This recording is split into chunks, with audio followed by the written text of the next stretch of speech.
ہاں جی، یہ دو زبر، یہ فا کے نیچے دو زیر اور یہ فا کے اوپر ہیں دو پیش۔ دو زبر دو زیر دو پیش کو تنوین کہتے ہیں۔ ٹھیک ہے، تنوین کو پڑھنے سے پہلے اگلے حرف کو دیکھا جاتا ہے کہ اگلا حرف کون سا آیا ہے۔ دیکھتے کیوں ہیں؟ کیونکہ تنوین کے بعد آگے حروف ہلکی کا اور لام اور را کا دھیان کیا جاتا ہے کہ آگے حرف کون سا آیا ہے۔ جی، آگے حرف کون سا آیا ہے کہ تنوین کے بعد آگے حروف ہلکی میں سے کوئی حرف تو نہیں آیا، یا لام اور را میں سے کوئی حرف تو نہیں آیا۔ ٹھیک ہے، اب ہم نے دیکھا ہے کہ تنوین کے بعد آگے فا ہے، تو فا حروف ہلکی میں سے نہیں ہے، نہ ہی تو لام اور را میں سے ہے۔ تو اب ہم نے کیا کرنا ہے؟ تنوین پہ غنہ کرنا ہے، وہ بھی کون سا؟ اخفا کا۔ تو کیسے پڑھیں گے؟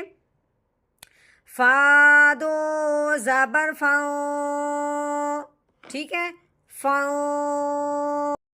ہاں جی، فا کے نیچے تنوین آ گئی، آگے فا حروف ہلکی میں سے نہیں ہے، نہ تو لام اور را میں سے ہے، تو تنوین پہ غنہ کریں گے۔ کیسے پڑھیں گے؟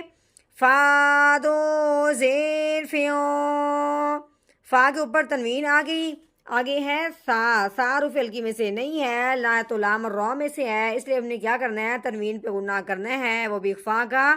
کیسے پڑھیں گے؟ فا دو پیش فو، فاؤ فیوں۔